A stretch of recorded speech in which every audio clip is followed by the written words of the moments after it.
ہے مگر ساتھ دینے والے ساتھ دینے تیار نہیں ہیں، تو میں اکیلا کیا کر سکتا ہوں؟ میری جتنی میں کوشش کر سکتا ہوں برابر کرتے رہتا ہوں۔ ہر جلسے میں جہاں جہاں میں جاتا ہوں، آپ کو اللہ کو گواہ رکھ کر کہہ رہا ہوں، وہاں لوگوں سے میں اس بات کا وعدہ لیتا ہوں کہ سیدھی شادی کریں گے اور جوڑے کی رقم نہ لیں گے اور جہیز کا مطالبہ نہیں کریں گے۔ اور الحمدللہ جہاں جہاں میں اضلاع میں جاتا ہوں، جہاں بھی شہر میں میرے واعظ ہوتے ہیں، وہاں نوجوانوں کو اگر میں دیکھتا ہوں وہ موجود ہے تو میں برابر ان سے وعدہ لیتا ہوں کہ آپ ہاتھ اٹھا کر اللہ سے اس بات کا عہد کریں کہ ہم جوڑے کی رقم نہیں لیں گے، ہم کوئی ایسا عمل نہیں کریں گے جو غیر شرعی ہے۔ مگر اس کے باوجود مجھے افسوس یہ ہوتا ہے کہ میں ایک کتنا بول کے کر سکتا ہوں۔ انشاءاللہ میرے ساتھی ہمارے ساتھ جڑ جائیں گے تو انشاءاللہ، اس لیے میں نے کہا کہ میران محلہ ہر محلے کی ایک کمیٹی بن جائے اور وہ لوگ یہ طے کر لیں کہ جو ہمارے محلے میں جہیز لے گا ہم وہ تمام محلے والے اس کا بائیکاٹ کریں کہ وہ گھر بھرنے کے لیے اپنی بیوی کے ساتھ مطالبے کرتے ہیں۔ اور ایک بات یاد رکھیے، ایک وقت آپ ان کی مانگ کو پوری کر دیں گے تو زندگی بھر کا داغ لگا دیں گے، اور یہ زندگی بھر یہ بھکاری، اپ ٹو ڈیٹ بھکاری ہے، یہ گریجویٹ بھکاری، ڈاکٹر بھکاری، انجینئر بھکاری، ان کی اماں بھی وہی اپ ٹو ڈیٹ بھکاری رہتے ہیں، کیونکہ انہوں یہ سمجھتا میں 5 لاکھ دے کے بچے کو ڈاکٹر بنائی، لہذا 5 لاکھ سسرال والوں سے نکالوں گی۔ یہ ظلم ہے، سے مہم چلنا پڑے گا۔ اور میں بارہا ہمارے والد ماجد رحمۃ اللہ علیہ کے زمانے میں ہر محلے میں ایک میران محلہ رہتا تھا۔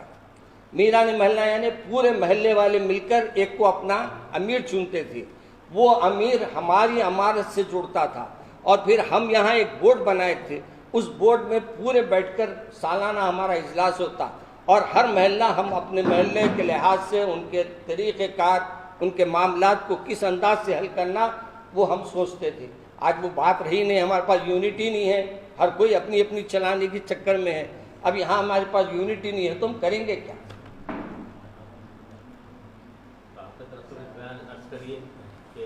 جہاں تک میں نے بارہا کہا ہے، آج بھی کہہ رہا ہوں، میں ایسے شادیوں میں آئندہ شرکت نہیں کروں گا جہاں جہیز لیں گے،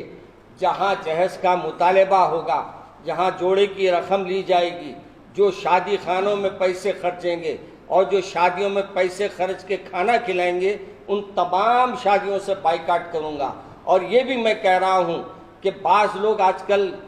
دوغلا کام کر رہے ہیں، دوہری چال چل رہے ہیں، دوغلا کیوں بولوں میں، دوہری چال چل رہے ہیں۔ مسجد میں نکاح ہو رہا ہے اور جوڑا نقد ہو رہا ہے، اور شام میں نوشہ بنسور کے بینڈ باجے کے ساتھ آ رہے ہیں۔ میرے کو افسوس ہوتا ہے کہ مسجد میں رکھ کے کیوں آپ مسجد کے تقدس کو برباد کرتے؟ آپ وہیں شادی کریے۔ میں ایسے خطبوں کو بھی نہیں پڑھوں گا جو راتوں میں کسی جگہ ڈنر ان کا ہے، کھانا ان کا ہے، تو وہ ایسی شادیوں میں مسجد میں بھی رہے تو میں ان کے پاس نہیں جاؤں گا انشاءاللہ۔ انہوں اپنے کنٹرول میں ہیں، اور ماشاءاللہ ان کے صدر قاضی صاحب جو ڈائریکشن دیے انہوں وہ عمل کرتے، اور صدر قاضی صاحب بھی ماشاءاللہ بہت با اختیار ہے، اور وقف بورڈ والوں کے پاس وقف بورڈ والوں کی کوئی اہمیت ان کے پاس نہیں ہے۔ ایسی خدات ہو، میں تو کہہ رہا ہوں، بار بار کہہ رہا ہوں، جیسے آپ جو اس کے مہر کی رقم لکھتے جو وہ دیتا نہیں، نقد دیتا نہیں، جھوٹ بولتا ہے مہر دینے، ویسے نکاح بھی نہیں ہوتے۔ میں تو بارہا اپنی تقریروں میں کہا ہوں، جو مہر کا مطالبہ کرتے ہیں اور جو مہر کے بارے میں کہتے ہیں کہ ہم بعد میں دیں گے، اور بعد میں دینے کی نیت نہیں ہے تو وہ بچی بھی اس کے لیے جائز نہیں ہے۔ اور پھر یہ بھی میں کہتا ہوں، جب آپ مہر کا ذکر اس میں کرتے تو ایک نیچے مہر مارو، بولیے صدر قاضی صاحب کو جوڑا کتنا لے رہا، وہ بھی ایک مہر لگا کے وہ بھی لکھو، بولیے، جب میں مانوں گا کہ جو شادی کرنے والا ہے واقعی وہ اللہ سے ڈرنے والا ہے۔ آپ کی جو مہم ہے ہر محلے میں باتوں سے یا کسی اور سے نہیں، وہ اپنے کام کرتے ہیں اور ان کو اپنے کام کرنے دیجیے۔ یہ صرف اور صرف مذہبی کمیٹی رہے گی، صرف شادیوں پہ کنٹرول کرنے کی کمیٹی رہے گی اور اصلاح معاشرہ کی کمیٹی رہے گی، اس میں کوئی ایسی، اور میں یہ بات صاف کہہ رہا ہوں کہ آپ تمام علماء کو بول دیجئے، ہمارے محلے کی مسجد میں آپ کا جلسہ رکھے ہیں، یا کوئی عقیدے کی بات نہیں ہوگی، صرف اور صرف اصلاح معاشرہ کی بات کیجیے اور چلے جائیے۔ انشاءاللہ ہم سب مل کر صرف اصلاح معاشرہ کی مہم چلائیں گے تو پھر انشاءاللہ ہمارے کو ایک دن کامیابی ضرور ملے گی۔ محلے کے ذمہ داروں سے گزارش کر رہا ہوں، اپنے اپنے محلے کے کچھ لوگ با اثر اپنے پورے محلے کو جمع کریں اور اپنے ایک آدمی کو امیران محلہ مقرر کرے اور ایک اپنے محلے کا امیر چنے اور وہ پورے امیران مل کے پھر کسی کو اپنا ایک کمیٹی بورڈ بنائے اور وہ کمیٹی میں پورے لوگوں کے ہر مکتب فکر کے لوگوں کو رکھے، اور وہ لوگ جب آپ کے کوئی محلے کے معاملات ہو تو آپ خود آگے بڑھ کے اس کو حل کرے۔ اگر آپ کے پاس نہیں ہوتا تو وہ بڑی کمیٹی جو تمام محلوں کے لوگوں نے چنی ہیں ان کے طرف رجوع کرے تاکہ یہ مسائل کو ہم ایک سبھی کے ساتھ بآسانی حل کریں۔ یہ دیکھیے ہمارے پاس یہ بھی مصیبت ہے کہ ہمارے پاس روز بروز ایسے لوگ بھی آ رہے ہیں جس کی اولادیں ان کو دیکھ نہیں پا رہی ہیں، ان کے ماں باپ پریشان حال ہے، کہیں شوہر اپنے بیویوں کے طرف کوئی توجہ نہیں دیتے ہیں، اور یہی وجہ ہے کہ آج بچوں کا یہ حال ہو گیا، گھر والوں کا یہ حال ہو گیا ہے کہ وہ کہیں نوکری کرتے ہیں، چھوٹی موٹی نوکری کر لیتے ہیں اور ان کی ضروریات کی تکمیل کرتے ہیں۔ آج اسی وجہ سے ہم نے ملی بیت المال کو قائم کیا۔ یہ بیت المال الحمدللہ قائم ہونے کے بعد الحمدللہ آج بھی تقریباً 70 بیواؤں کو امداد دے رہا ہے، اسی طریقے سے میڈیکل دواؤں کی فراہمی کر رہا ہے، اور اسی طریقے سے ہمارے ملی بیت المال کے ذریعے ہم وہ لوگوں کی امداد کرتے ہیں جو دواخانوں میں ہیں، ان کے پاس جاتے ہیں، ملاقات کرتے ہیں اور ان کے لیے جو کچھ ہمارے پاس اہل خیر جمع کرتے ہیں ان تک پہنچانے کی کوشش کرتے ہیں۔ میرے عزیز دوستو اور میرے ناظرین، آپ ایک بات ذہن میں رکھیے، یہ خاموشی سے آپ جو کام کرتے ہیں، بلکہ میں ہر شخص سے آج اپیل کروں گا کہ وہ کبھی کوئی دواخانہ چلے جائے اور آپ کو اپنی اللہ کا پیدا کیا ہوا، جو آپ کو پیدا کیا ہے اللہ نے، وہ جسم آپ کو جب ملے دیکھیں گے اور وہاں بیماروں کو دیکھیں گے تو آپ کو ایک تو یہ قدر ہوگی کہ اللہ نے آپ کو کتنی اچھی زندگی دی ہے۔ وہیں آپ ایک کام کیجئے، کسی غریب کے پاس جہاں کوئی بیٹھے ہوئے نہیں ہیں اس کے پاس بیٹھ کر اس کے کچھ ہاتھ میں پیسے دے کے چلے جائیے، شاید آپ کے 150 روپے سے اس کی علاج میں بڑی سہولت ہو۔ آج کل نام کے دواخانے ہیں، کام کے لیے تو ہم کو اپنا ہاتھ کھولنا ہی پڑتا ہے۔ الحمدللہ یہاں سے بے سہارا بیوائے خواتین کو وظائف دیے جاتے ہیں اور مستحقین میں اور غربا میں اور یتیموں میں ان کی ضروریات کی تکمیل کی جاتی ہے۔ اور ہمارے پاس یہ بھی ہم نے طے کیا ہے کہ جو لاوارث میتیں ہوتے ہیں ان کے لیے بھی ہمارے پاس سے ان کی آخری رسومات کے لیے اگر ضرورت ہم کوئی آتا ہے تو ہم اس کی بھی تکمیل کے لیے کوشش کر رہے ہیں، اور یہ تمام چیزیں اسی وقت ممکن ہیں جب آپ حضرات کا تعاون ہو۔ جہاں اخبار والوں کا تعاون ضروری ہے، جہاں پریس کا تعاون ضروری ہے، وہیں عوام کا بھی تعاون ضروری ہے۔ دو طریقے سے ضروری ہے، ایک یہ کہ جو غریب ہے، آپ محلے والے لوگ ہیں، آپ اس کو جانتے ہیں، لہذا پہلے آپ یہ کیجئے کہ وہ محلے والوں کے پاس جا کر ان سے سفارش لے کر آئیے۔ جو بھی آ رہے ہیں ہمارے پاس، ہم نے یہ بات طے کر دی ہے کہ وہ سفارش کسی ایک کی محلے کے ذمہ داروں میں سے لائے، ورنہ ہم کو تو ہر محلے میں جا کر تحقیق کرنا بڑا مشکل ہوتا ہے۔ تو ہم نے یہ کام کو اس انداز سے کیا ہے، اور یہاں اہم بات یہ ہے کہ انشاءاللہ اب ہم رمضان کے سلسلے میں بھی ہم نے یہ طے کیا ہے کہ ہم رمضان میں لوگوں کے لیے اپنے جو کچھ ہو سکتا ہے چاول وغیرہ اور ان کی ضروریات کے لیے ایک مہینے کا ہم راشن کا انتظام کریں گے۔ چنانچہ اس سلسلے میں ہم نے 2500 کا ایک پیکیج رکھا ہے، 3000 کا ایک پیکیج رکھا ہے، اور وہ پیکیج میں ہم نے چاول سے لے کے کھجور تک ہر وہ چیز اس میں شامل کر دی ہے جو ان کو ضرورتیں، جو ان کی ضروریات کی ایک مہینے کی تکمیل کر سکتے ہیں۔ تو اہل خیر حضرات سے دو گزارشات ہے، یا تو آپ یہاں آئیے، آ کر آپ ہمارے کو بولیے، ہم انتظام کریں گے، پورے لوگوں کو ہم لائیں گے، آپ اپنے ہاتھوں سے ان کو دیجیے، یہ ضروری نہیں ہے کہ ہم خود دیں، آپ خود آ کے دے سکتے ہیں۔ اور دوسرا یہ ہے کہ آپ اگر اپنے طرف سے اناج پہنچا دیں تو ہم اناج ضرورت جس کو ہے ان کو محلے میں ہم ٹوکن دیں گے، وہ ٹوکن لے کر آ کر دیں گے، تو پھر وہ ٹوکن کے ذریعے ہم ان کو اناج دیں گے۔ ابھی آپ فرمائیں گے کہ تعداد کیا ہوگی، اس کے بارے میں ابھی کوئی ہماری نہیں ہے، اہل خیر حضرات پر ہے، جس انداز سے وہ تعاون کریں گے ہم بھی اسی انداز سے دل کھول کر ان کا تعاون کریں گے۔ میں آپ تمام کا مشکور ہوں، اور میرے ناظرین سے بھی میری گزارش ہے، میں نے دل کھول کر اپنی باتیں آپ کے سامنے رکھ دی ہے۔ اب آپ کچھ سوال چاہے تو مجھ سے کر سکتے ہیں۔